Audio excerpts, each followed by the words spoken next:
Kasama tayo bago natin. Nakakalungkot naman to. Malungkot naman yan. Hindi malungkot. Request ni Lovely. Nagdagan ko pa. Ay, yung lighter, no? Sandali. Kunin ko yung lighter.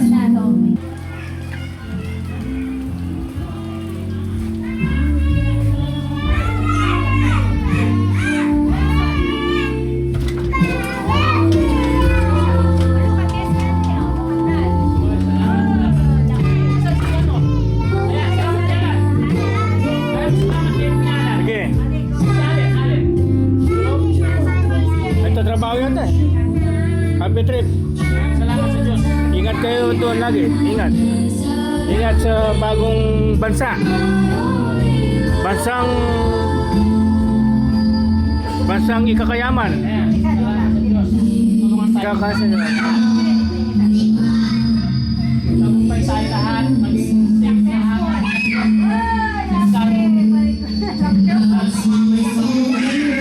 safe lahat.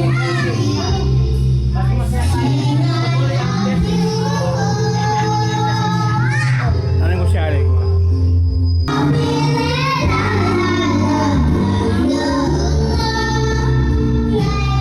Wala, nasa trabaho. Kinakatok ko siya rin ha. Ay, no. Nasa trabaho. Oh, sige na. Magdasal natin. Sige. Sige mama. Sige, mag-pray tayo lahat. Dito. Dito, dali. Sige ma. Lovely. Pray tayo. Pray. Para bukas maging safe yung Santo. Sa mandat ng sa lahat. Sa mga nalilito ko namin. Panginoon sa Kristo. Ito pong handa ito. Ito pong pagkaya ng kalapagkayan. Harapan ay isa pong despedida para po sa pag-alis nila Roderick Alvin Obando Cortez, Lerio Agos Cortez, Julia Edisa Agos Cortez, Mark Ivan Isguera Tejada, Robert Clarence Isguera Castro.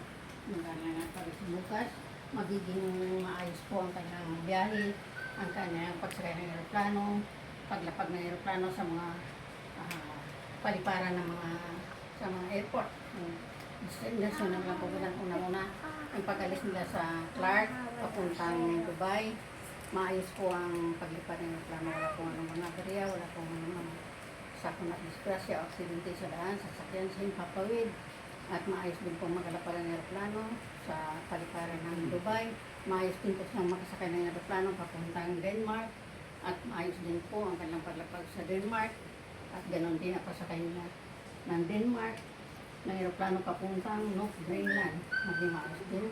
Maging masaya po lahat ng mga susundo sa kanila ay maging masaya at kami lahat dito lahat po ay gabayan po yung kami lahat sa bukas po ay hatid namin sila sa airport ng Clark. Maging maayos po ang biyahe lahat. Wala pong kalamidad, walang bagyo, walang tulog, kindat, walang anumang sakon at disgrasya sa daan, wala pong overtake sa amin sa harap likuran ng ng tagiliran, walang magtutumbang puno, walang magtutumbang sasakyan, walang magkakasabay na magbibilis na sasakyan, mga lalaking truck, walang mga aksidente sa daan, wala pong mga maayos po ang aming biyahe. Papunta po unang-una doon sa Harris Bistro na pagkakainan namin, maging maayos, maging masaya.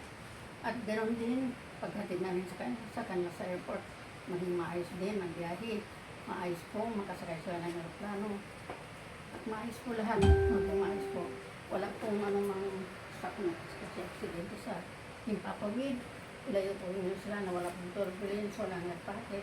Wala pong mga kasabay na mga terorista ng ibahan ng pa. Wala pong mga hijacker, mga ilayo sila sa mga hostage sa sumasakay at iba pa. Ilayo sila sa mga kapit at nagsasakay at iba pa. Ilayo sa mga rahawang sakit, lasing pa kaya ng maayos po lahat. Maging maayos po ang biyahe nila. Maging smooth po ang takbo ng aeroplanong kanilang sasakyan hanggang makarating po sila sa bansang North Greenland. Masarap po. Lahat po, kami din mga nandito na iwanan na maging maayos din ang mga kalusugan. Ganon din. Hiningi po namin yung Panginoon si Roderick Alvin Obando Cortez na yung kanyang karamdaman, yung kanyang sakit sa abdo o ulit sa abdo na mawala na po. Magtuloy